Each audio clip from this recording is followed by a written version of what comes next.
Hello dear students, कैसे हैं आप लोग। आई होप सब मस्त होंगे। टारगेट नीट 2026 में हम प्रीवियस ईयर क्वेश्चन सोल्व करने जा रहे हैं। हमने इसके लिए लेक्चर बना लिया है ऑलरेडी। पार्ट 1 में हमने काफी क्वेश्चन सोल्व किए, अब पार्ट 2 में आगे और क्वेश्चन सोल्व करेंगे। ठीक है, तो फिर चलो क्वेश्चन पे चलते हैं। तो फर्स्ट क्वेश्चन है हमारा, which one of the following enzymes contain heme as the prosthetic group. तो कौन सा एंजाइम है जो जिसमें प्रोस्थेटिक ग्रुप क्या है, हीम है। तो फर्स्ट हमें यहाँ पे क्या दिया है, रुबिस्को। तो रुबिस्को क्या होता है, रुबिस्को के बारे में क्या जानते हैं आप। ये क्या होता है, ये एक मोस्ट अबंडेंट प्रोटीन है ना, मोस्ट अबंडेंट प्रोटीन है किसमें, प्लांट्स में, है ना, जो प्लांट से मिलती है। और ये क्या करती है, बायोस्फीयर में ये मोस्ट अबंडेंट प्रोटीन है एंड इसका काम होता है कार्बन फिक्सेशन करना। एंड इसमें तो जो प्रोस्थेटिक ग्रुप होता है क्या होता है, Mg2 पॉजिटिव, तो ये तो नहीं होगा, है ना। फिर आते हैं हम कार्बोनिक एनहाइड्रेस पर। तो कार्बोनिक एनहाइड्रेस जो होता है ये क्या है, ये भी एक एंजाइम है और इसमें जो प्रोस्थेटिक ग्रुप होता है वो होता है जिंक। ठीक है, यहाँ पर हीम नहीं है। फिर आते हैं सक्सिनेट डिहाइड्रोजिनेस पर। तो सक्सिनेट डिहाइड्रोजिनेस में जो है इसमें भी हीम प्रोस्थेटिक ग्रुप नहीं होता है। ठीक है, तो कहाँ पर प्रोस्थेटिक ग्रुप हीम होता है, कैटलेज में। कैटलेज एंड जो परऑक्सीडेज है, कैटलेज और परऑक्सीडेज जो है, इनमें जो है प्रोस्थेटिक ग्रुप क्या होता है, हीम प्रेजेंट होता है। और इनका काम क्या होता है, ये क्या काम करते हैं, कैटलेज और परऑक्सीडेज क्या करते हैं, ये एंजाइम कैटलाइज करते हैं breakdown of hydrogen peroxide into water and oxygen, यानी कि H2O2 को ये वाटर एंड ऑक्सीजन में तोड़ते हैं। कौन, पेरोक्सीडेज एंड कैटलेज। ठीक है, और इनमें जो है इनका प्रोस्थेटिक ग्रुप होता है क्या, हीम। तो आंसर क्या होगा हमारा, हमारा आंसर होगा कैटलेज। ठीक है, फोर्थ। नेक्स्ट क्वेश्चन पे चलते हैं। तो यहाँ पे पूछा है, each of the following characteristic present a kingdom propose by Whittaker. तो यहाँ पर जो ये RH विटेकर है, इन्होंने जो है 5 किंगडम क्लासिफिकेशन दिया था। आपको ये तो पता ही है, जो 5 किंगडम सिस्टम है क्लासिफिकेशन का। तो यहाँ पर पूछा है, अरेंज करने के लिए बोला है, increasing order of complexity of body organisation. तो यहाँ पे हमें इंक्रीजिंग ऑर्डर बताना है बॉडी ऑर्गेनाइजेशन का। तो चलो देखते हैं। तो ए में क्या दिया है, multi cellular heterotroph with cell wall made up of chitin. तो ये जो ए वाला दिख रहा है, ये मल्टी सेलुलर दिख रहा है, हेट्रोट्रोफ दिख रहा है और सेल वॉल काइटिन की बनी है। मल्टी सेलुलर में अगर हम देखें तो सबसे पहले आता है प्रोकैरियोट्स और यूकैरियोट्स। प्रोकैरियोट्स में तो हमारा मोनेरा आ जाएगा, है ना। यूकैरियोट्स में जो है हेट्रोट्रोफ एंड ऑटोट्रोफ आते हैं। ठीक है, यूकैरियोट्स में भी पहले आएगा क्या, यूनिसेलुलर, यूनिसेलुलर आएगा, देन मल्टी सेलुलर आएगा। अब मल्टी सेलुलर में ऑटोट्रोफ एंड हेट्रोट्रोफ आएगा।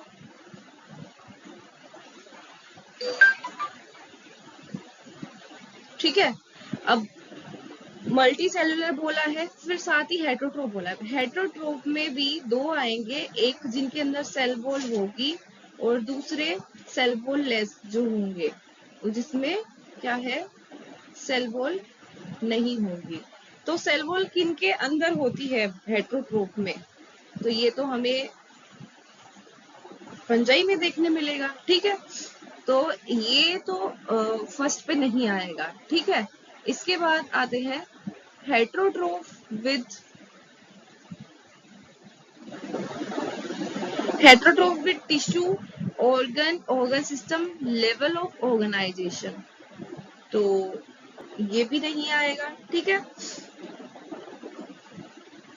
Prokaryotes with cell wall made up of polysaccharide and amino acid. तो सबसे पहले जो है सिंपलिसिटी में अगर हम देखेंगे तो सबसे पहले प्रोकैरियोट्स आएंगे। तो फर्स्ट होगा हमारा प्रोकैरियोट्स वाला, फिर eukaryotes autotroph with tissue organ level organisation, तो ये तो नहीं होगा।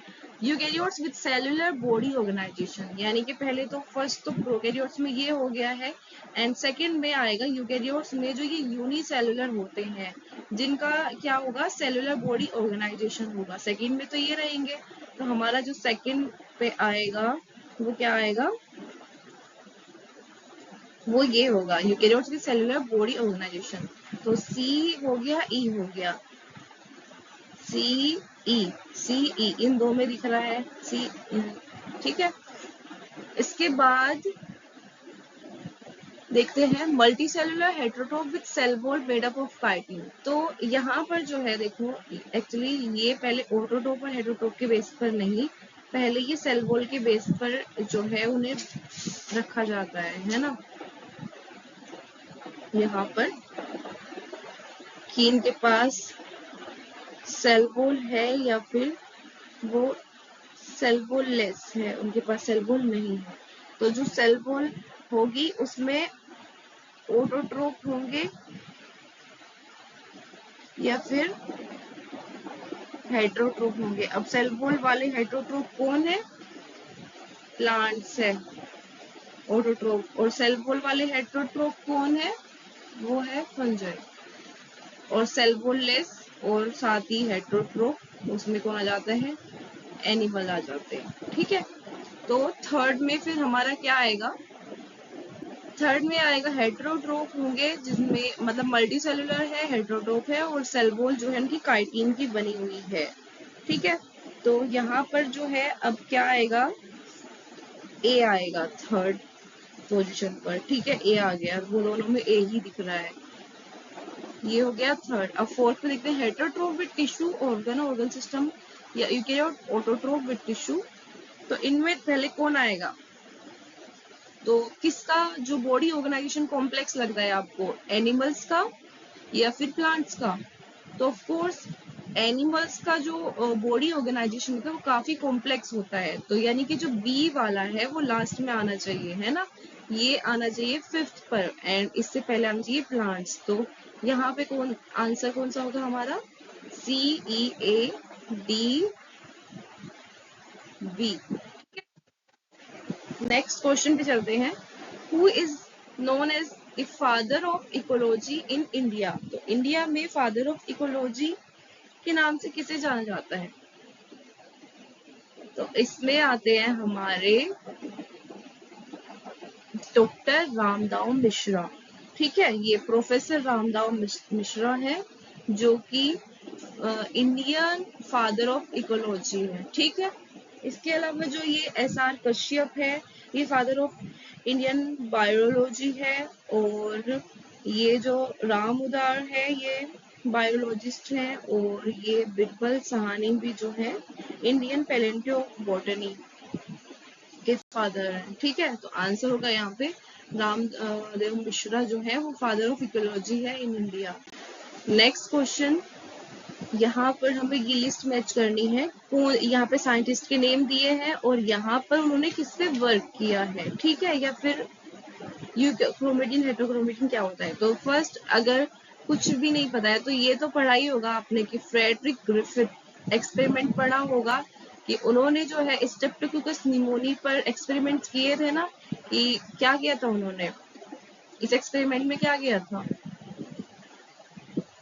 उन्होंने, जो स्ट्रेप्टोकोकस निमोनी थी वो कैसी, एस स्ट्रेन और आर स्ट्रेन थी, है ना, R strain and S strain. जो वायरुलेंट कौन सी थी इनमें से वायरुलेंट एच स्ट्रेन थी। तो जब ये क्या करती थी, ये कॉज करती थी निमोनिया, और फिर जो माइस को जिसमें इंजेक्ट किया उन्होंने आर स्ट्रेन को, तो वो माइस अलाइव रहता था, और जिसमें एस स्ट्रेन इंजेक्ट किया था वो क्या हुआ था उसको, वो माइस मर गया।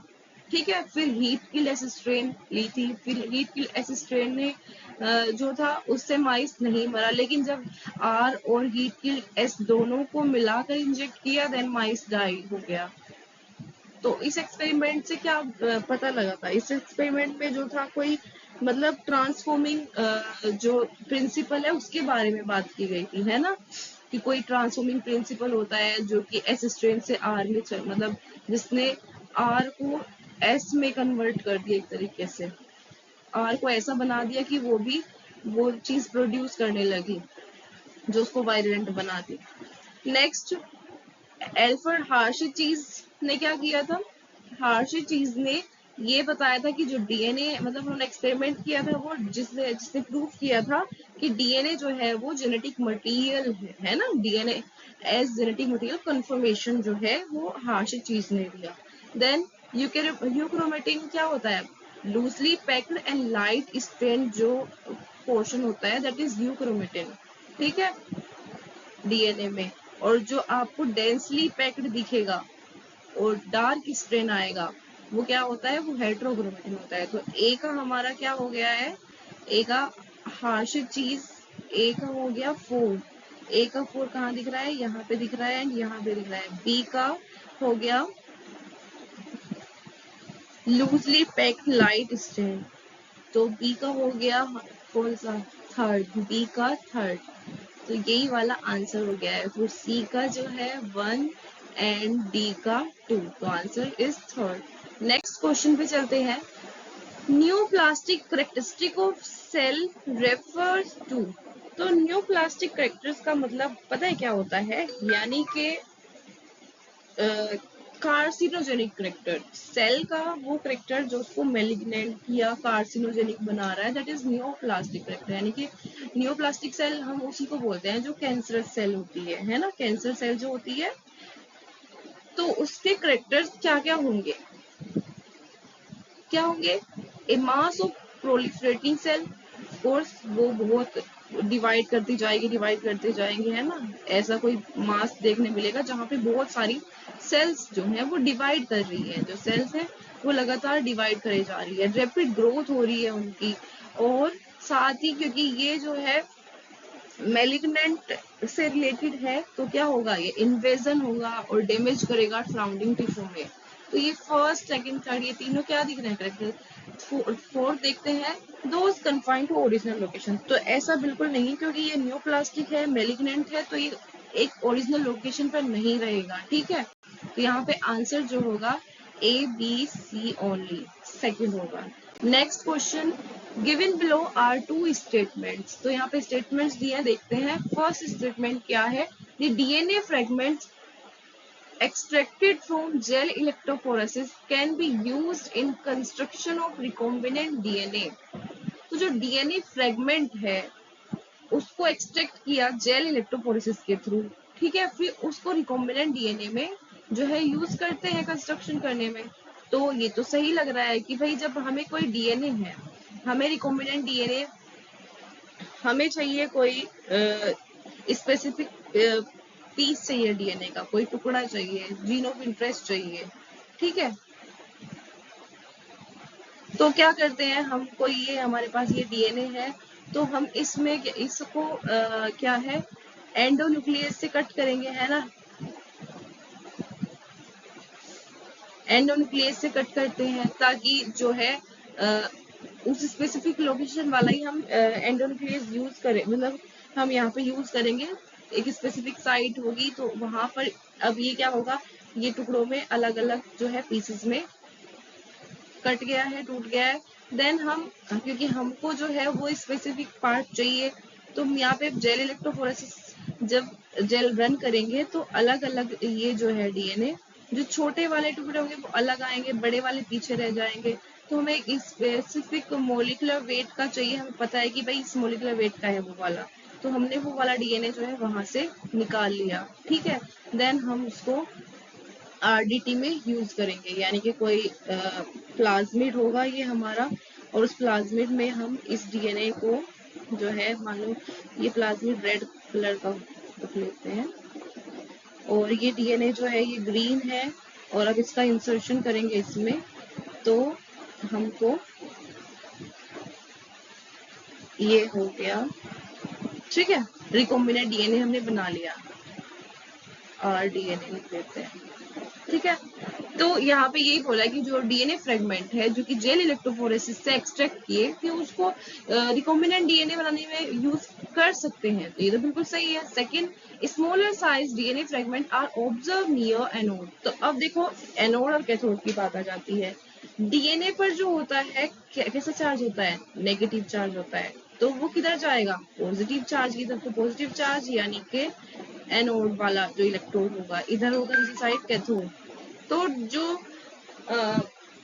आपको स्मॉलर साइज के है, अब ये जब मूव करेगा, जो स्मॉल साइज होता है वो फास्ट मूव करता है, ठीक है। और क्योंकि यहाँ पर पोर साइज की भी बात होती है, तो स्मॉल साइज जो है वो जल्दी आगे चला जाएगा। तो आपको जो यहाँ आगे दिखेंगे, ये कैसे दिखेंगे, स्मॉल साइज वाले दिखेंगे, है ना, ये स्मॉल होंगे और ये लार्ज होंगे।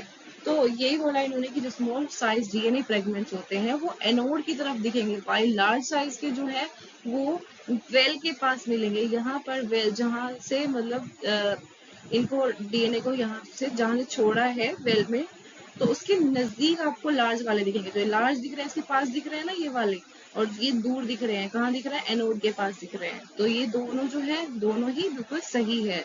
तो बोथ स्टेटमेंट आर करेक्ट, ठीक है। नेक्स्ट क्वेश्चन, यहाँ पे हमें ये मैच करना है adenosine, adenylic acid, adenine, alanine. तो ये एलेनिन क्या दिख रहा है आपको, एलेनिन तो एक अमीनो एसिड होता है, और एडेनिन क्या होती है, एडेनिन जो है ये एक नाइट्रोजनस बेस है, ठीक है। तो सी का हो गया हमारा 1 और डी का हो गया हमारा 4। तो सी का 1 डी का 4, सी का 1 डी का 4 इन दो में दिख रहा है, ठीक है। फिर एडेनोसिन क्या होता है, यहाँ पर एडेनिन है और साथ में यहाँ पर शुगर भी होता है, एडेनिन एंड शुगर, यानी कि बेस प्लस शुगर।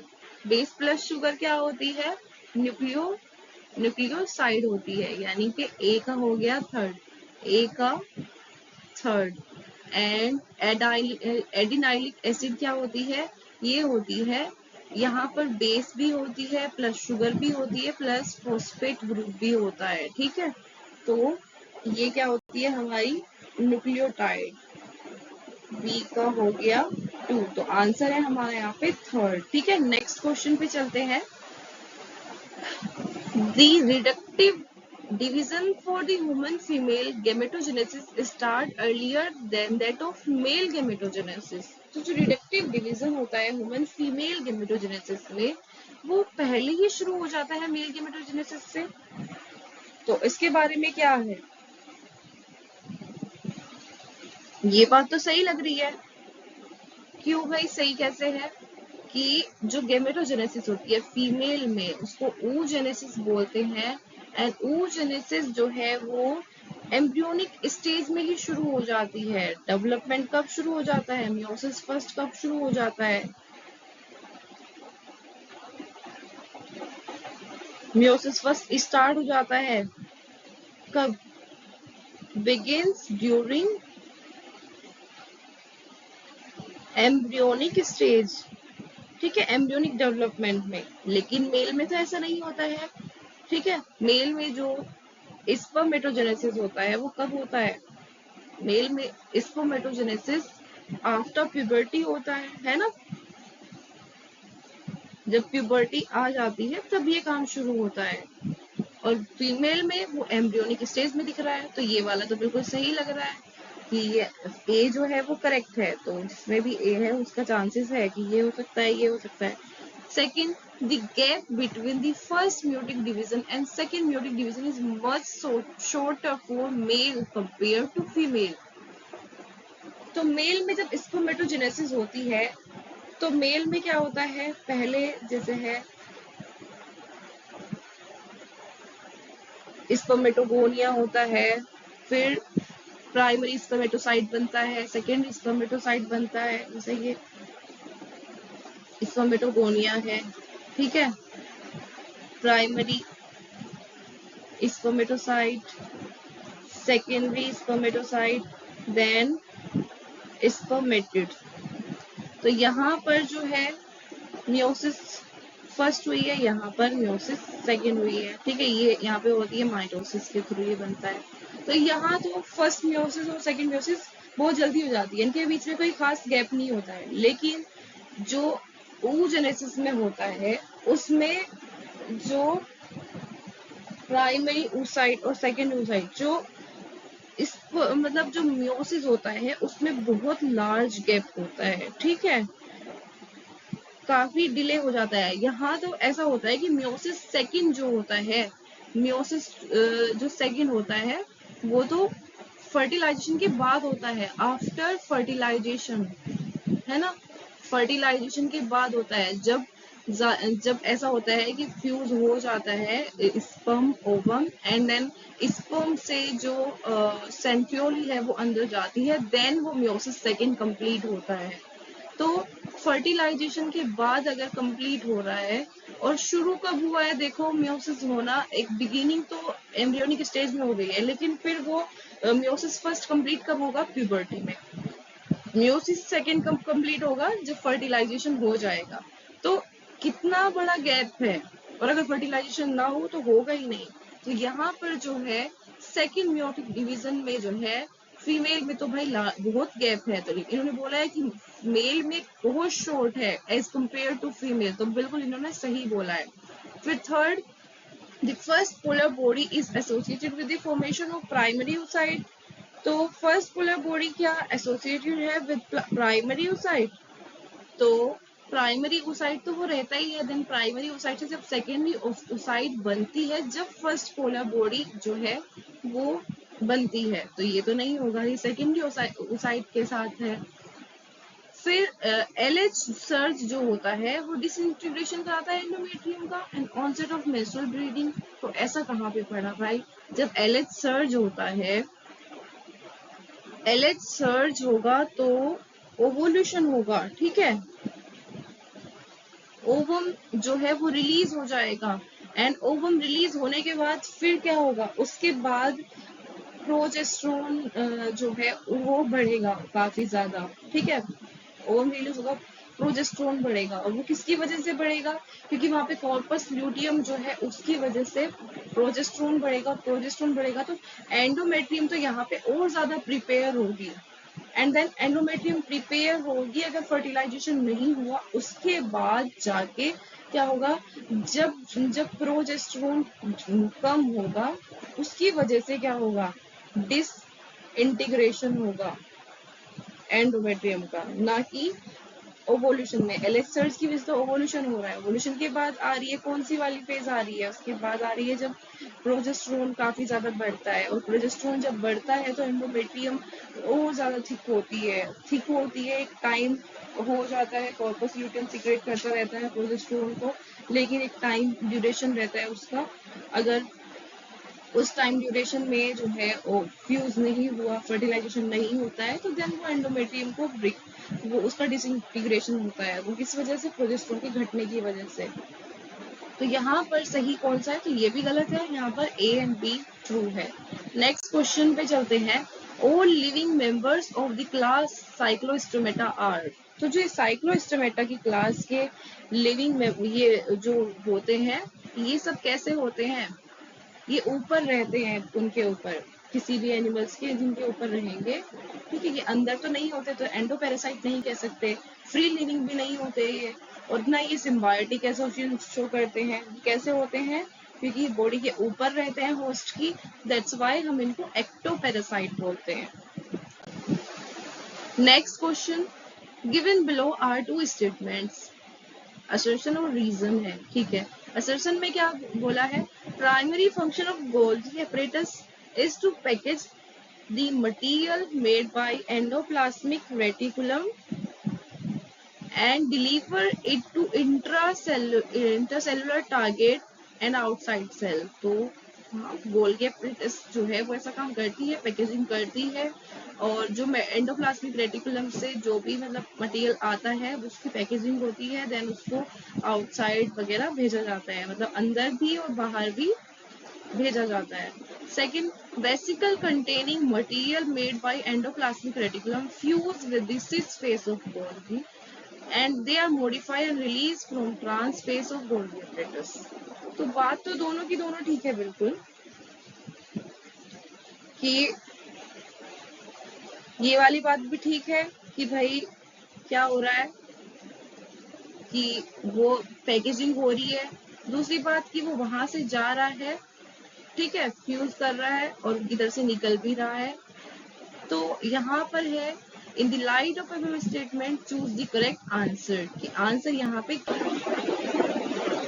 तो क्योंकि उन्होंने बताया है कि वहां पैकेजिंग कर रहा है वो और ये आउटसाइड छोड़ रहा है और फिर यहाँ ये भी बता दे कि ये जो है वेसिकल्स जो एंडोप्लाज्मिक रेटिकुलम से आ रहे हैं इस फेस पर एक साइड जो है ईआर से फ्यूज कर रहे हैं, दूसरी साइड निकल रहे हैं। तो ऑफकोर्स ये ए भी ठीक है, आर भी ठीक है और आर इसका एक्सप्लेनेशन भी सही लग रहा है। तो हमारा ये हो गया फर्स्ट। नेक्स्ट क्वेश्चन पे चलते हैं।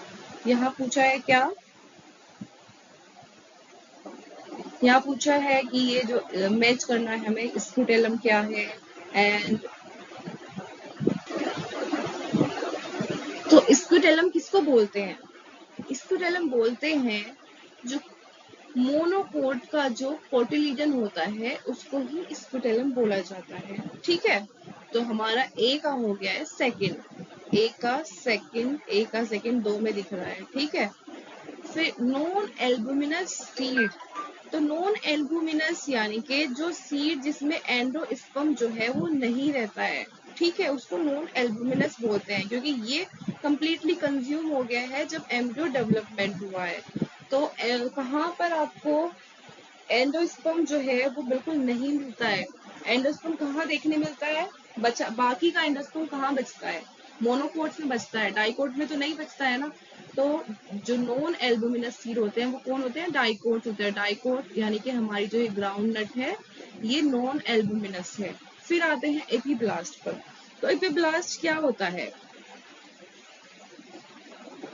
एपीब्लास्ट रुडिमेंट्री कोटिलीडन होता है। ठीक है, कुछ मोनोकोट्स में क्या होता है, लीफ लाइक स्ट्रक्चर रिप्रेजेंट करती है कि जो सेकंड कोटिलीडन का रिमेन्स है उसको, और जिसको एपीब्लास्ट बोलते हैं। तो एपीब्लास्ट क्या है? रुडिमेंट्री कोटिलीडन। तो ये होता क्या है? In some monocot embryo a small leaf like structure represent the remains of a second cotyledon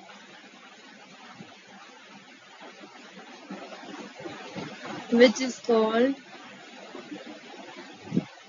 epiblast. तो ये क्या है? लीफ लाइक स्ट्रक्चर होती है और ये रिप्रेजेंट करती है सेकेंड कोटिलीडन की रिमेन्स को, कि सेकेंड कोटिलीडन का थोड़ा सा पार्ट मोनोकोट में ऐसा दिखता है, तो इसको ही रुडिमेंट्री कोटिलीडन बोलते हैं। इसे मतलब ये क्या है? रुडिमेंट्री कोटिलीडन है और इसको बोलते हैं एपीब्लास्ट। नॉन एल्बुमिनस सीड के बारे में बात किया है। नॉन एल्बुमिनस सीड क्या होते हैं? जो जिनमें कोई एंडोस्पर्म नहीं बचता, नो रेसिडुअल एंडोस्पर्म, जिस सीड में कोई एंडोस्पर्म नहीं होता है।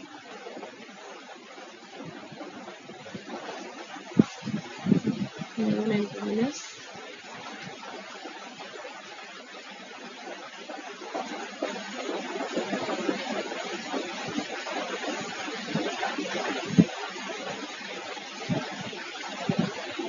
सारा का सारा जो है वो डेवलपमेंट में यूज हो गया, एम्ब्रियो डेवलपमेंट में, तो उन्हें नॉन एल्बुमिनस बोलते हैं। तो यहाँ पर हो गया बी का हमारा हो गया थर्ड। ठीक है, नॉन एल्बुमिनस में आया ग्राउंड नट, बी का थर्ड, तो इनसे ही हमें आंसर मिल गया है। फिर सी का होता है रुडिमेंट्री कोटिलीडन। पेरिस्पर्म के बारे में बात करते हैं। तो ये जो पेरिस्पर्म है ये क्या होता है? पेरिस्पर्म होता है परसिस्टेंट न्यूक्लियस। तो कुछ सीड्स में जो होता है वो न्यूक्लियस कंप्लीटली कंज्यूम नहीं होता है। In some seeds Nucellus is not completely consumed और completely consumed नहीं होता है, तो ये बच जाता है कैसे? Remains as thin layer, ये thin layer की तरह जो है न्यूट्रिटिव टिश्यू की थिन लेयर की तरह ये बच जाता है और इसको बोलते हैं फिर पेरिस्पर्म। ठीक है, तो पेरिस्पर्म क्या होता है? पेरिस्पर्म होता है परसिस्टेंट न्यूक्लियस। न्यूक्लियस थोड़ा बहुत बच जाता है, पूरा कंज्यूम नहीं होता है, तो इसको पेरिस्पर्म बोलते हैं। तो डी का हो गया हमारा 1, तो हमारा ये फर्स्ट वाला ही जो है सही है। नेक्स्ट क्वेश्चन पे चलते हैं। यहाँ क्या पूछा है? Given below are two statements. One is labeled as assertion and reason. तो फर्स्ट है सभी बोला है all vertebrates are coded but all chordates are not vertebrate. तो जब हम कोडेटा में आते हैं तो कोडेट्स में जो है वर्टिब्रेट्स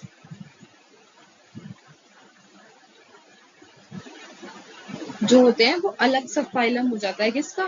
कोडेट्स का, जिनके पास जो है क्या होता है? द मेंबर ऑफ सब फाइलम, जो ये कोडेट्स का ये एक सब फाइलम है वर्टिब्रेट्स। ठीक है, और इन वर्टिब्रेट्स की खासियत क्या होती है? इनके पास जो है जो नोटोकोड एम्ब्रियोनिक पीरियड में होती है वो रिप्लेस हो जाती है बोनी वर्टिब्रल कॉलम से, या तो कार्टिलेजिनस या बोनी वर्टिब्रल कॉलम से जो है वो रिप्लेस हो जाती है वर्टिब्रेट्स में, ऐसा होता है। ठीक है, तो ये अलग हो जाता है कोडेट्स में, ये उससे अलग निकल जाता है एक ब्रांच। तो सभी वर्टिब्रेट्स जो होंगे कोडेट्स है और सभी कोडेट्स लेकिन वर्टिब्रेट्स नहीं होते हैं, तो ये बात सही है। और इसमें क्या आता है? क्योंकि यहाँ पर कोडेट्स के पास क्या होता है? नोटोकोड होता है। ठीक है, नोटोकोड प्रेजेंट होती है, और नोटोकोड यानी कि नोटोकोड प्रेजेंट होती है एट सम स्टेज, किसी ना किसी स्टेज में नोटोकोड अगर प्रेजेंट होगी लाइफ में तो उनको हम कोडेट्स बोलेंगे। तो सभी कोडेट्स जो होंगे वो वर्टिब्रेट्स नहीं होंगे, क्योंकि ये जो है इसके और भी फाइला होते हैं, यूरोकोडेटा, सिफेलोकोडेटा, दूसरे क्या होते हैं? यूरोकोडेटा होता है,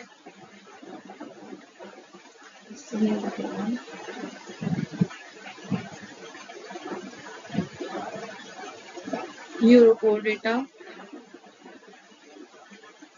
सिफेलोकोडेटा। ठीक है, ये भी प्रेजेंट होते हैं। तो इनमें जो है ये इनमें वर्टिबल कॉलम नहीं होती है, लेकिन जो ये वर्टिब्रेट होते हैं इनके अंदर क्या मिलती है? वर्टिबल कॉलम मिलती है।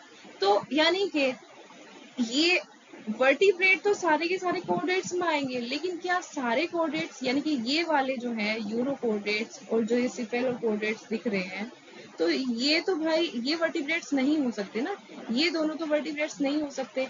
तो इसलिए ये वाली लाइन बिल्कुल सही है कि सभी वर्टिब्रेट्स जो है वो कोडेट्स हैं, ये सब के सब कोडेट्स होंगे, पर ये सब वर्टिब्रेट्स नहीं होंगे। ठीक है, फिर नेक्स्ट आता है जो मेंबर्स होते हैं वर्टिब्रेट्स सब फाइलम वर्टिब्रेटा के, उनके पास क्या होता है? नोटोकोड प्रेजेंट होती है उनके एम्ब्रियोनिक पीरियड में। ठीक है, वो नोटोकोड जो होती है वो रिप्लेस हो जाती है कार्टिलेजिनस और बोनी वर्टिब्रल कॉलम से। तो ये वाली बात भी बिल्कुल सही है कि इनके अंदर क्या होता है, यहाँ पर जो नोटोकोड होगी वो वर्टिब्रल कॉलम से रिप्लेस हो जाती है। ठीक है, एडल्ट होने में। तो ये वाली बात भी बिल्कुल सही है, और इसीलिए जो ये वर्टिब्रेट्स हैं ये अलग हैं बिल्कुल इनसे।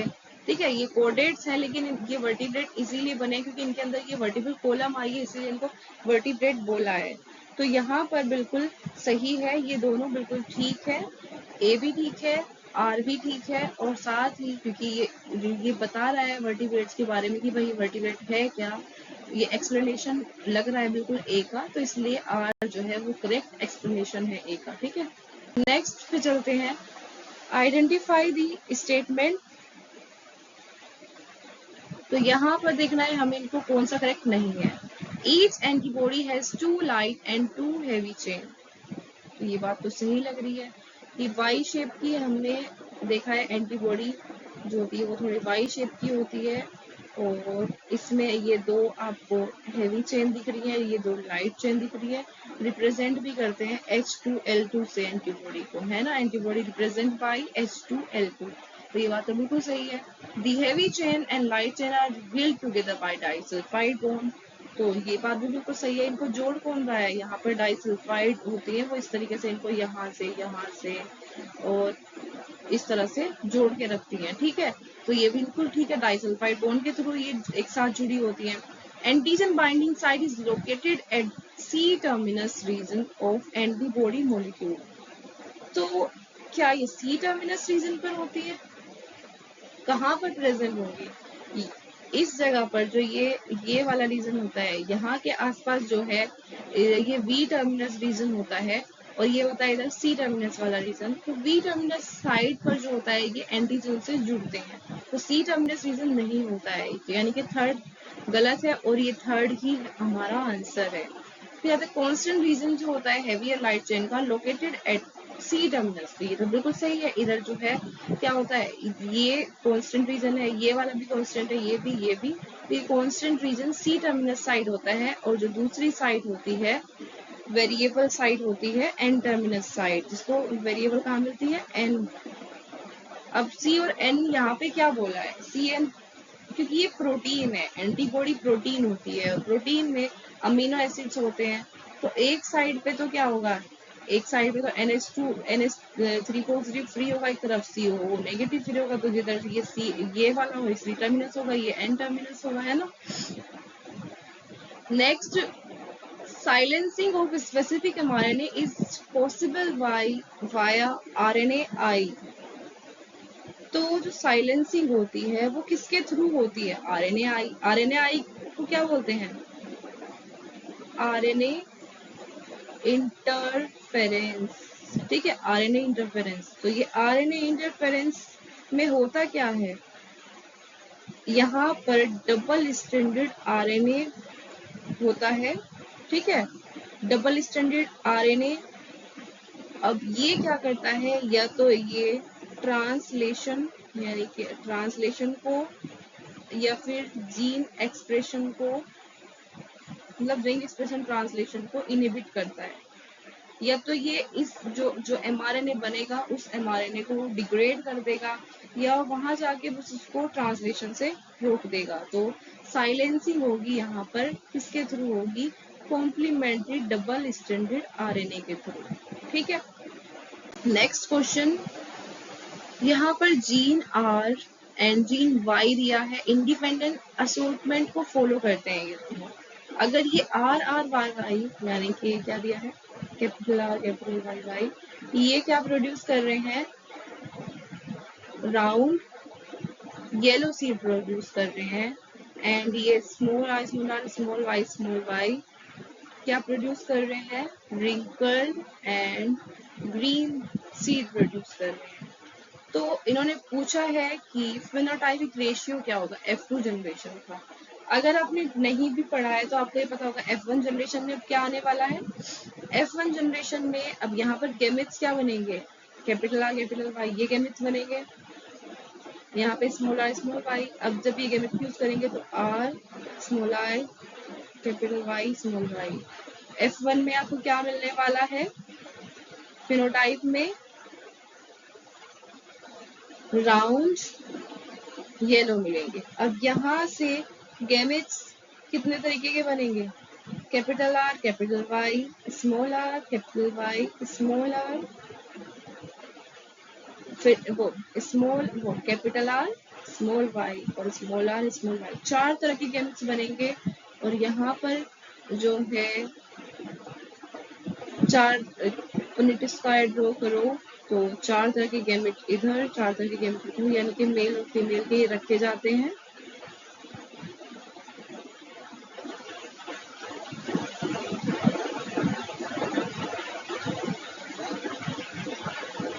और जब आप ये बनाओगे यानी कि आपको 16 मिलेंगे ओवरऑल। और F2 जनरेशन आपको अच्छे से पता होगा, ये इंडिपेंडेंट असोर्टमेंट शो कर रहे हैं, तो आपको इसका पता होगा कि F2 में जो फिनोटाइपिक रेशियो होता है 9:3:3:1 है, कुछ करने की भी जरूरत नहीं है, ठीक है। 9:3:3:1 आपको मिलेगा।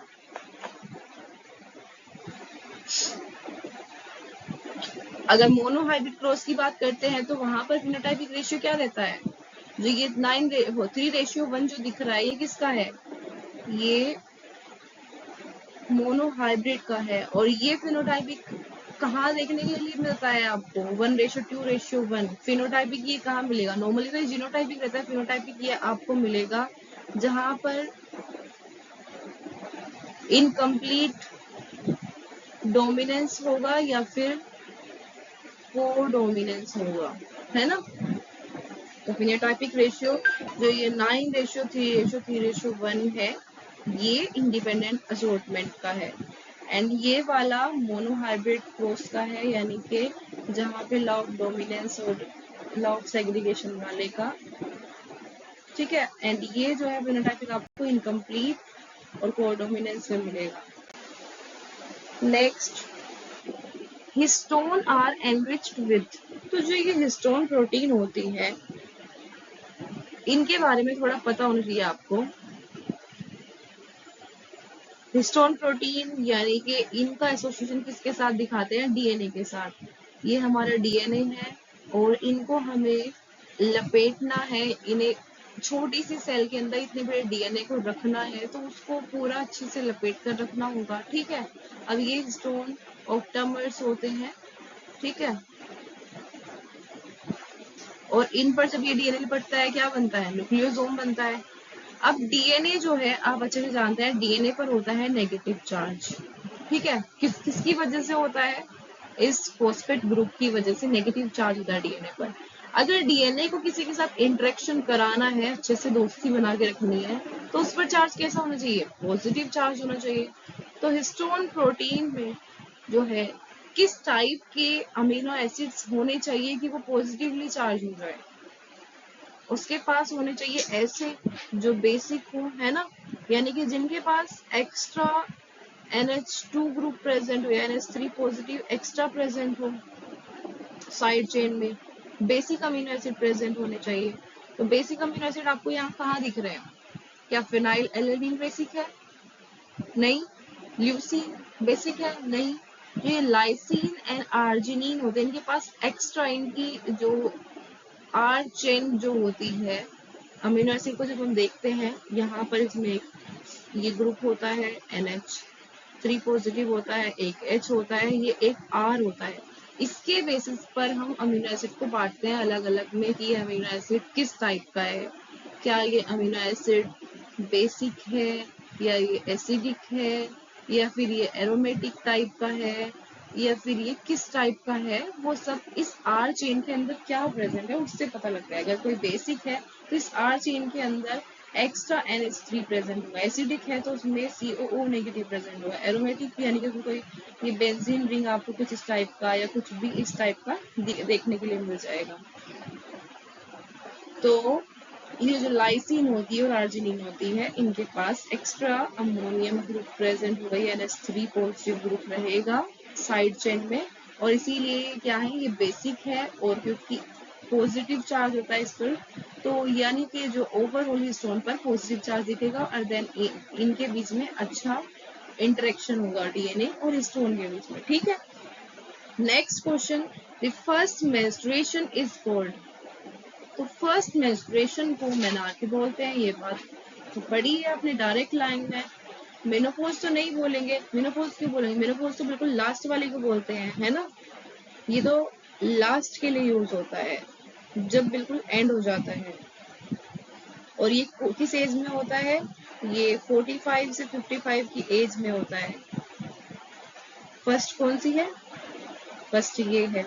ओवोल्यूशन तो ये नहीं होगा। ओवोल्यूशन क्या होता है? ओवोल्यूशन में तो जब ओवम रिलीज होता है ना, ओवम रिलीज होगा, ये तो तब होगा। और डाइपोज क्या होता है? ये टर्म तो वो होती है जो सस्पेंडेड, इसमें डेवलपमेंट सस्पेंडेड हो जाता है, किसी ऑर्गेनिज्म की जो एक्टिविटी होती है वो काफी स्लो डाउन हो जाती है बिल्कुल। और वो कब होती है? वो ऑर्गेनिज्म जब अनफेवरेबल एनवायरनमेंट में होते हैं तो अपने आप को बचाने के लिए, अपनी एनर्जी बचाने के लिए ऐसा करते हैं, है ना। अनफेवरेबल कंडीशन में सस्पेंडेड डेवलपमेंट।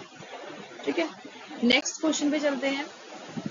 यहाँ क्या पूछा है, यहाँ पर आपको दिए हैं डिफरेंट ऑर्गन्स टाइप एंड यहाँ ये हॉर्मोन्स दिख रहे हैं। ठीक है, तो कौन सा ऑर्गन किस हार्मोन को सिक्रेट कर रहा है? हार्ट क्या सिक्रेट कर रहा है इनमें से? तो हार्ट सिक्रेट करता है ANF। क्या? Anti natriuretic factor. Heart secrete करता है क्या? ANF। और ये किस लिए? बीपी को नॉर्मलाइज करने के लिए ऐसा करता है। तो ए का थर्ड हो गया, ए का थर्ड, इसी से हमारा तो आंसर लग गया। फिर भी हम आगे देखते हैं किडनी क्या करती है, एल्डोस्टेरोन, सिक्रेटिन या यूरिथ्रोपोइटिन। तो किडनी यूरिथ्रोपोइटिन को सिक्रेट करती है और ये यूरिथ्रोपोइटिन क्या करती है? ये ब्लड सेल प्रोडक्शन को स्टिमुलेट करता है। ठीक है, किडनी क्या कर रही है? यूरिथ्रोपोइटिन सिक्रेट कर रही है और ये क्या करता है? स्टिमुलेट करता है किसको? Blood cell production. और ये एएनएफ क्या कर रहा था? ये एएनएफ क्या करता है? बीपी को डिक्रीज करने में हेल्प करता है। ठीक है, बीपी को कम करेगा जब बीपी ज्यादा बढ़ जाता है। किसकी वजह से? ये सब जब किडनी का फंक्शन चलता है ना, उसमें ये आता है। तो जब बीपी थोड़ा बढ़ता है तो जब हमारे हार्ट को पता लगेगा तो वो एएनएफ सिक्रेट करता है ताकि बीपी को लो किया जाए। किडनी क्या कर रहा है? यूरिथ्रोपोइटिन सिक्रेट कर रहा है। और ये यूरिथ्रोपोइटिन क्या करता है? ये जो हमारी ब्लड सेल होती है उनके प्रोडक्शन को स्टिमुलेट करेगा। अब आते हैं हम अपनी गैस्ट्रो इंटेस्टिनल ट्रैक्ट के पास। ठीक है, तो ये गैस्ट्रो इंटेस्टिनल ट्रैक्ट क्या करती है? ये सिक्रेटिन प्रोड्यूस करती है और ये सिक्रेटिन क्या करता है? पेनक्रियाज को स्टिमुलेट करता है। ये क्या करता है? स्टिमुलेट पेनक्रियाज, ताकि पेनक्रियाज क्या करे? बाइकार्बोनेट्स वगैरह को रिलीज कर दे, है ना। फिर आते हैं हम एड्रेनल कोर्टेक्स पर। तो ए का हमारा थर्ड है, बी का हो गया 1, सी का हो गया 4, डी का। एड्रेनल कोर्टेक्स जो हमारी किडनी के ऊपर प्रेजेंट होती है, एड्रेनल ग्लैंड, उसमें कोर्टेक्स और मेडुला होती है। तो जो ये एड्रेनल कोर्टेक्स होती है ये क्या सिक्रेट करती है? एल्डोस्टेरोन और एक दो और हार्मोन्स होते हैं, उसका नाम आप मुझे बताओगे क्या होता है। तो जो ये एल्डोस्टेरोन होता है ये क्या होता है? ये मिनरलोकोर्टिकॉइड है। ठीक है, क्या है ये? मिनरलोकोर्टिकॉइड। तो ये क्या करता है? रेगुलेट करता है सोल्ट वाटर के बैलेंस को। Regulate salt water balance. ठीक है, इसकी बात हो रही है एल्डोस्टेरोन की। Next question 149, protein portion of enzyme. तो इसमें ये पूछ रहे हैं कि भाई एंजाइम का प्रोटीन पोर्शन क्या होता है? कोफैक्टर होता है या कोएंजाइम होता है या फिर एफओएंजाइम होता है या प्रोस्थेटिक ग्रुप होता है? तो अब हम इन्हें एक एक करके देखते हैं कि भाई ये है क्या। तो एफओएंजाइम जो होता है वो प्रोटीन पोर्शन पे सबसे पहले बात आ जाती है एफओएंजाइम की। ये होता है प्रोटीन पोर्शन। ठीक है, इसके बाद कोफैक्टर आता है। कोफैक्टर होता क्या है? कोफैक्टर होता है नॉन प्रोटीन केमिकल कंपाउंड। ये नॉन प्रोटीन होता है। एक हो गया क्या? एपोएंजाइम जो कि प्रोटीन है। ठीक है, और कोफैक्टर होता है नॉन प्रोटीन। ठीक है, अब कोफैक्टर नॉन प्रोटीन है। कोफैक्टर डिफरेंट टाइप्स के होते हैं। कोफैक्टर 3 टाइप के होंगे, फर्स्ट, सेकंड, थर्ड। कौन कौन सा होगा? प्रोस्थेटिक ग्रुप, दूसरा कोएंजाइम, और तीसरा मेटल आयन। ठीक है, एपो एंजाइम हो गया, कोफैक्टर हो गया। कोई भी एंजाइम जो है इनसे जैसे मिलके बना है,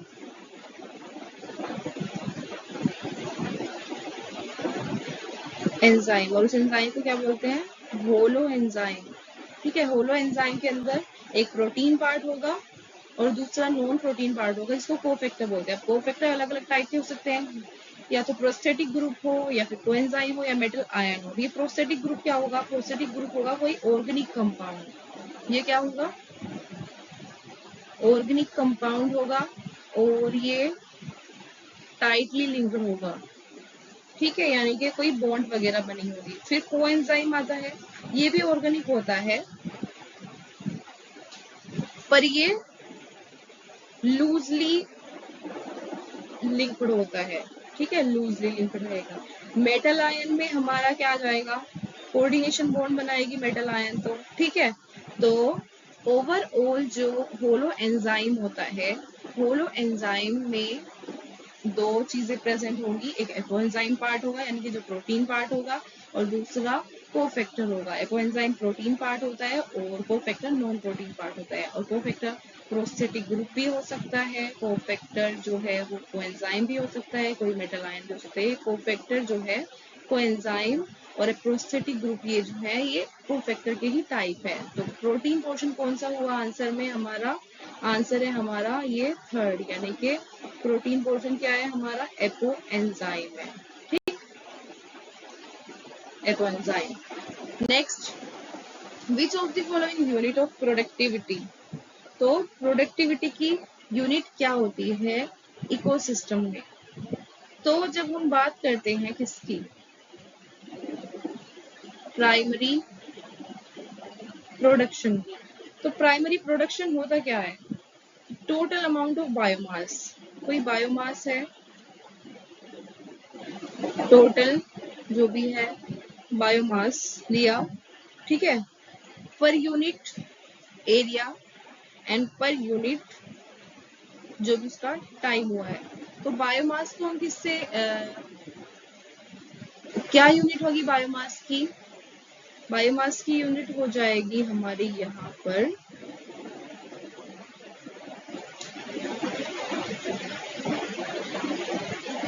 यहाँ फिर हम इसको रिप्रेजेंट करते हैं, बायोमास बना है तो हम इसे किलो कैलोरी में बताते हैं कि ये भाई किलो कैलोरी है।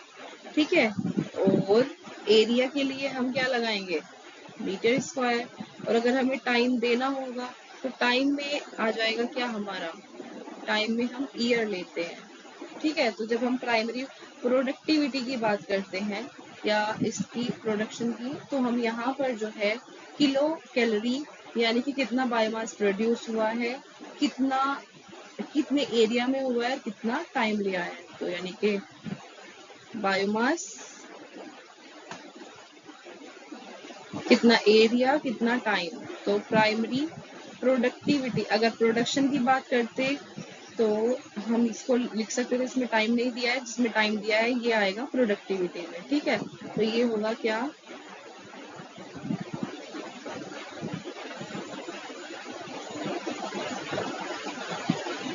प्रोडक्टिविटी जो होगी टोटल बायोमास कितने एरिया में, मतलब per unit area per unit time. ठीक है, नेक्स्ट क्वेश्चन।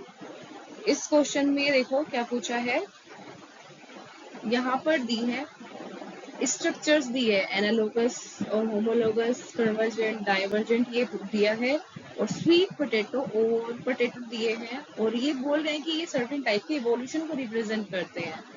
तो ये किसको रिप्रेजेंट करते हैं, अब स्वीट पोटैटो जो होता है ये तो रूट से डेवलप हुआ है ना, क्या होती है, मॉडिफाइड रूट होती है, ये कौन सी, एडवेंटिशियस रूट होती है।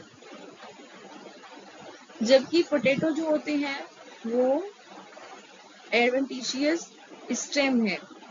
ठीक है, मॉडिफाइड अंडरग्राउंड स्टेम है।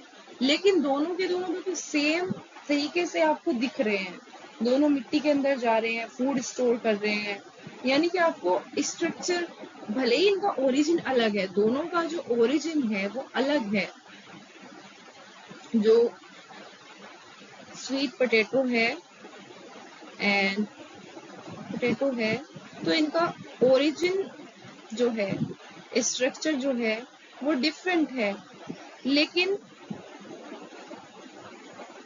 फंक्शन जो है वो सेम कर रहे हैं, क्योंकि इनको सेम क्या मिला है, सेम रहने की जगह मिली है, ठीक है, सेम फंक्शन कर रहे हैं। तो ये किस टाइप का हुआ, ओरिजिन अलग है, फंक्शन सेम है, तो ये कैसे स्ट्रक्चर हुई, एनालोगस स्ट्रक्चर हुई। तो ये क्या शो कर रही है, एनालॉगी शो कर रही है।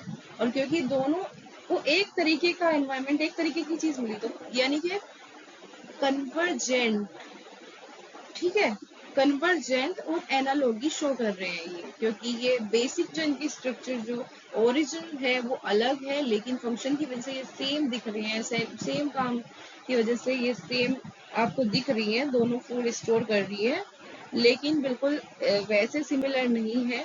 दैट्स वाई हम इनको एनालोगस बोलेंगे, या एनालॉगी शो कर रहे हैं और कन्वर्जेंट शो कर रहे हैं। और बात करते हैं होमोलॉगी और डाइवर्जेंट का क्या मतलब होगा। होमोलॉगी और डाइवर्जेंट, होमोलॉगी में क्या होता है, जो ओरिजिन होता है वो कैसा रहता है, आपको ओरिजिन सेम दिखेगा, यानी कि कॉमन एंसेस्ट्री दिखेगी। और इसका जो एग्जाम्पल है, जैसे कि हमारे होमोलोगस ऑर्गन्स हैं, जैसे होमोलोगस ऑर्गन्स को तो अच्छे से आप जानते ही हैं, जैसे कि ह्यूमन, वेल और बेट विंग, जैसे कि हमारा ह्यूमन हैंड है, फिर जो वेल होती है उसका उसके फ्लिपर हैं, और बैट है किसके, मतलब बैट की जो विंग है।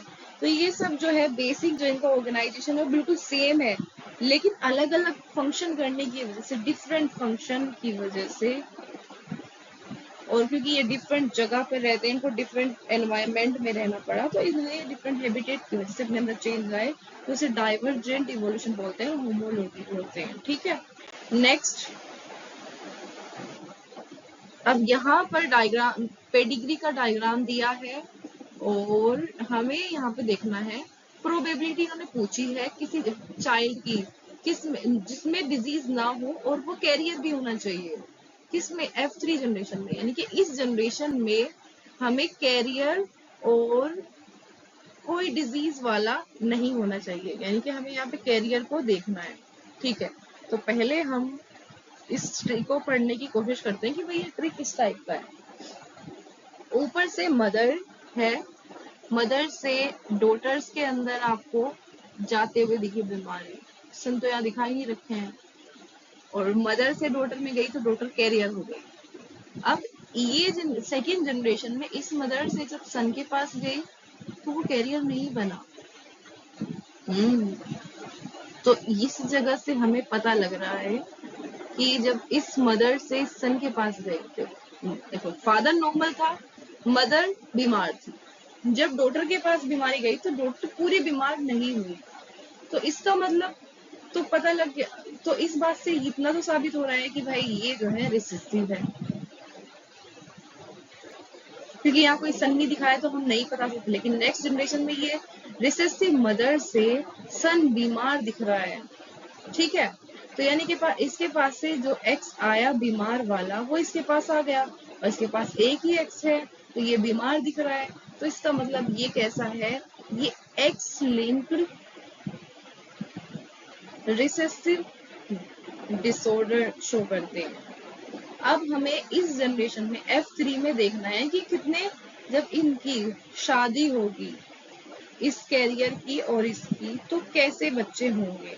तो हम इन दोनों को नॉर्मल ड्रॉ भी करके देख सकते हैं, यानी कि जो मदर होगी ये दिख रही है, यानी कि ये ऐसी है, एक्स एक्स एक एक्सिस का अफेक्टेड है, और जो फादर दिख रहा है जो पूरा का पूरा ही ये ऐसा है।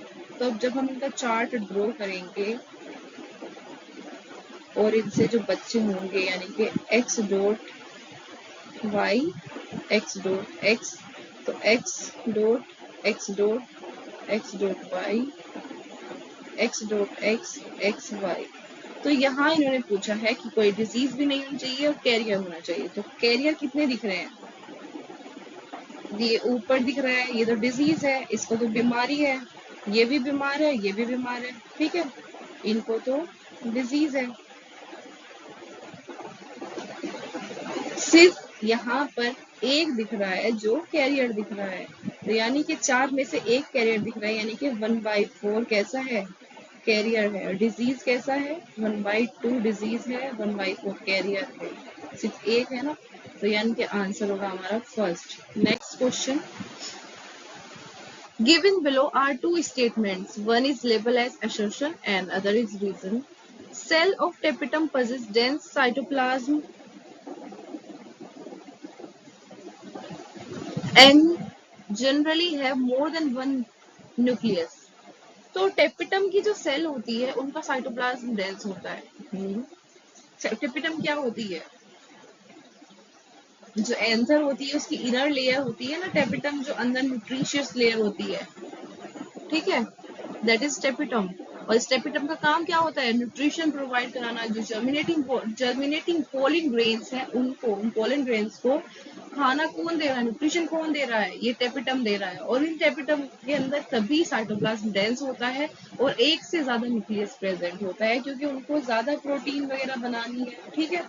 तो नेक्स्ट रीजन में क्या दिया है? Presence of more than one nucleus in tapetum increase efficiency of nourishing the developing microspore mother cell. तो बात बिल्कुल सही गई है, इसमें एक से ज्यादा होते हैं न्यूक्लियस और वो क्या करते हैं? वो ज्यादा होते हैं, वो एफिशिएंसी को बढ़ाते हैं। तो यहाँ पे आंसर हमारा क्या होना चाहिए कि ए और ये दोनों ठीक है और करेक्ट एक्सप्लेनेशन भी इसका करेक्ट है, ठीक है।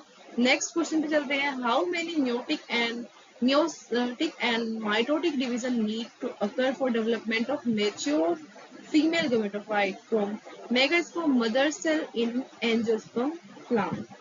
तो एंजियोस्पर्म में बोला है ये क्या है? माइक्रोस्पोर मदर सेल है और इसमें मियोसिस और माइटोसिस कितने होंगे? तो मियोसिस हुआ, मियोसिस होने के बाद टेट्राड बन गए क्या? माइक्रोस्पोर, ठीक है, माइक्रोस्पोर बन गए। अब ये माइक्रोस्पोर बन गए यहाँ, यानी कि यहाँ पे मियोसिस हो गया, एक मियोसिस हो गया है, डिवीजन, यानी कि अब इनमें से 3 तो मर जाते हैं, एक बचता है और एक के अंदर जो है डिवीजन होता है। कैसे? पहले 1 से 2 बनते हैं, फिर 2 से 4 बनते हैं, 4 से 8 बनते हैं, यानी कि 1 डिवीजन, 2 डिवीजन, 3 डिवीजन, और तब जाके यहाँ पर 3 सेल और यहाँ पे ये मिलता है, फीमेल गेमेटोफाइट मिलता है। तो यहाँ पर क्या होगा? एक मियोसिस हो रहा है, meiosis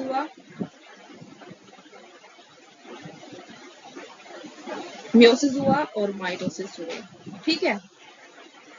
next, which of the following is an example of zygomorphic flower? तो ज़ाइगोमॉर्फिक फ्लावर का एग्जांपल कौन सा है? यहाँ पे क्या दिख रहा है? पी जो है, पी प्लांट जो है वो ज़ाइगोमॉर्फिक है, यानी कि एक साइड से और दूसरी, तो ये जो है एक एक्सिस से 2 में डिवाइड हो जाता है, जबकि एक्टिनोमॉर्फिक जो होता है वो थोड़ा अलग होता है, वो इस तरीके से भी हम डिवाइड कर सकते हैं 2 में, यानी कि सिर्फ एक एक्सिस से नहीं, अलग अलग एक्सिस से भी वो 2 में डिवाइड हो सकता है। पी जो होता है, पाइजम सटाइवम जो होता है, वो सिर्फ एक ही एक्सिस से 2 में हम डिवाइड कर सकते हैं, इसको ज़ाइगोमॉर्फिक बोलते हैं, ठीक है। 156 पे आते हैं, after maturation primary lymphoid organs जो होते हैं, प्राइमरी लिम्फोइड ऑर्गन के अंदर मेचुरेशन हो गया, फिर लिम्फोसाइट जो होती है वो क्या करती है? माइग्रेट करती है इंटरेक्शन के लिए, ताकि उनको एंटीजन से मुलाकात हो सके, तो वो सेकेंडरी लिम्फोइड ऑर्गन में चली जाती है। ये बात तो बिल्कुल सही है। तो प्राइमरी लिम्फोइड ऑर्गन्स कौन से हैं? चलो लिस्ट बनाते हैं। प्राइमरी लिम्फोइड ऑर्गन्स होते हैं हमारे bone marrow and thymus, and secondary lymphoid organ कौन से होते हैं? स्प्लीन, लिम्फ नोड्स और पेयर पैचेस, ठीक है। तो यहाँ पे क्या पूछा है? सेकेंडरी लिम्फोइड ऑर्गन्स लाइक, तो कौन से होंगे? थाइमस, बोन मैरो तो प्राइमरी है, ये तो प्राइमरी है, सेकेंडरी ये 3 है, spleen, lymph node, pair patches, तो यानी कि CDE आंसर हुआ। Next question, fig fruit is a non-vegetarian fruit as it has enclosed fig wasp in it। तो देखो कितनी इंटरेस्टिंग बात की है कि जो फिग फ्रूट होता है ये नॉन वेजिटेरियन फ्रूट है क्योंकि इसके अंदर फिग वास्प होता है। तो ये बात तो बिल्कुल सही है क्योंकि जो फिग हमारा फ्रूट होता है उसके अंदर जो फिग वास्प है वो चला जाता है, वो उसकी लाइफ साइकिल को भी अपनी लाइफ साइकिल मतलब यहाँ ये फिग में पोलिनेशन कराता है एंड अपनी लाइफ साइकिल अंदर जाके पूरी करता है। तो यहाँ पर जो फिग वास्प होता है और फिग होता है उनके अंदर म्यूचुअल रिलेशनशिप होती है। जो फिग वास्प होता है वो अपनी लाइफ साइकिल फिग फ्रूट के अंदर कंप्लीट करता है और जो फिग होता है मतलब फिग फ्रूट इसका पोलिनेशन कौन कर रहा है, फिग वास्प कर रहा है। मतलब ये हाइपेंथोडियम टाइप का इन्फ्लोरेसेंस मिलता है इसमें। तो इसके थ्रू यहाँ पर ये फिग वास्प अंदर गया तो ऊपर यहाँ पर मेल फ्लावर होते हैं, ठीक है, इधर मेल फ्लावर होता है, मैं रफली बता रही हूँ, और नीचे फीमेल फ्लावर होंगे, है ना, नीचे होगी फीमेल फ्लावर। तो जब ये फिग वास्प अंदर जाएगा, फीमेल ये अंदर गई, ये टच करते करते गई तो इसके ऊपर पोलन ग्रेन लग जाती है, फिर ये फीमेल फ्लावर तक जाएगी। तो यहाँ पर पोलिनेशन हो जाएगा, ये इसका पोलिनेशन करेगी, खुद जब ये अंदर जाएगी, अब ये अंदर क्या करेगी, ये एग देगी अंदर जाके, ठीक है, एग प्रोड्यूस करेगी, अपने एग अंदर प्रोड्यूस करती है, खुद ये मर जाती है, बाद में ये इसके जो बच्चे होंगे वो बाहर निकल जाएंगे। तो यहाँ पर इसको क्या हो रहा है, ये अपनी लाइफ साइकिल अंदर जाके पूरी कर रही है और फिग का ये पॉलिनेशन करा रही है। तो इस तरह से ये जो है इनके बीच में म्यूचुअल रिलेशनशिप होती है और यहाँ पर इसीलिए इसको ऊपर वाला स्टेटमेंट भी बिल्कुल सही है, ठीक है। इसको नॉन वेजिटेरियन फ्रूट बोलते हैं क्योंकि इसके अंदर ये फिग वास्प रहता है। और क्यों बोलते हैं ये सेकंड से पता लग गया है, तो बोथ ए और ये फर्स्ट एंड सेकंड दोनों करेक्ट है, ठीक है। What is the main function of spindle fibers during mitosis? अब जो स्पिंडल फाइबर होता है, अब जब हम माइटोसिस में देखते हैं ये हमारे इस तरीके से स्पिंडल फाइबर होता है, ठीक है, ये जुड़े हुए हैं, मतलब इस तरीके से बना रहता है ना। तो इसका काम क्या है, मेन फंक्शन क्या है। अब ये दोनों जो ये क्रोमेटिड है यहाँ पर ये टूटेगा और ये इधर चला जाएगा ऐसे और ये इधर चला जाएगा दूसरी साइड, है ना। तो ये सेपरेट करता है क्रोमोसोम को, सेपरेशन में हेल्प करता है किसके, क्रोमोसोम के। Next question, which one of the following is the characteristic feature of gymnosperm. तो जिम्नोस्पर्म का कैरेक्टरिस्टिक फीचर क्या होता है, सीड आर नेक। ये तो बंद आंखों से भी दिखाई दे रहा है कि जिम्नोस्पर्म में क्या होता है, नेक सीड मिलता है, वहां पे फ्रूट नहीं होता है, ठीक है। तो आंसर इसका क्या होगा, seed are neck. Next question, consider the following statement regarding the function of adrenal medullary hormone. तो जो ये एड्रेनल, एक तो कोर्टेक्स होते हैं, बाहर वाला पोर्शन जो अंदर रहता है वो मेडुलरी होता है, ठीक है। तो मेडुलरी हार्मोन का क्या क्या काम होता है, इट कॉज पिपिलरी कंस्ट्रिक्शन। तो ये पिपिलरी मतलब सबसे पहले बात कर देते हैं कि मेडुलरी हार्मोन का काम जो होता है वो होता है, यानी कि ये हार्मोन कौन है, एपिनेफ्रीन एंड नोर एपिनेफ्रीन होते हैं मेडुलरी हार्मोन। और मेडुलरी हार्मोन जो होते हैं ये फाइट और फ्लाइट में काम करते हैं, ठीक है, part of fight and flight, यानी कि जब हमें डर लगता है, फियर, फाइट, फ्लाइट, ये सब कुछ इनमें इनका काम होता है। तो ये क्या करते हैं, पॉपुलरी कंस्ट्रिक्शन नहीं करते, ये पॉपुलरी डायलेशन करते हैं, not constriction, it was dilation.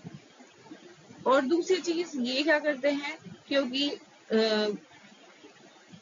इंसान उस टाइम फियर में होता है या फाइट फ्लाइट में, तो यहाँ पर उसके लिए एनर्जी बढ़ाने की कोशिश की जाती है, यानी कि ग्लूकोज को बढ़ाने की कोशिश की जाती है। तो इसीलिए इसे हाइपर ग्लाइसेमिक हार्मोन बोलते हैं। हाइपर ग्लाइसेमिक यानी कि ग्लाइकोजन को यहाँ पर क्या किया जाता है, जो ग्लाइकोजन होता है उसको ब्रेक करके ग्लूकोज में ब्रेक किया जाता है, ठीक है। ठीक। फिर पाइलो इरेक्शन, पाइलो इरेक्शन यानी कि जो हेयर होते हैं वो खड़े हो जाते हैं, रुआ खड़ा हो जाता है ना, पाइलो इरेक्शन होता है। It increase strength of heart contraction, तो इसमें ये भी होता है कि भाई हार्ट जो है वो उसका कॉन्ट्रेक्शन काफी बढ़ जाता है। तो जब आपको डर लगता है तो क्या होता है, आपका दिल तेज तेज धड़कता है, आपका रुआ खड़ा हो जाता है, ठीक है। और जो ये होती है फिर इनका डायलेशन हो जाता है, और साथ ही बॉडी में अंदर जो ग्लाइकोजेनेसिस जिनोलाइसिस होता है, यानी ग्लाइकोजन का टूटना हो शुरू हो जाता है। तो यहाँ पे आंसर सही क्या होगा, BCD करेक्ट आंसर है। ठीक है, तो आज के लिए इतना, बाकी आगे और क्वेश्चन करेंगे हम। आप अच्छे से प्रैक्टिस करते रहिए मन लगा के, और लाइक करिए, शेयर एंड सब्सक्राइब करें।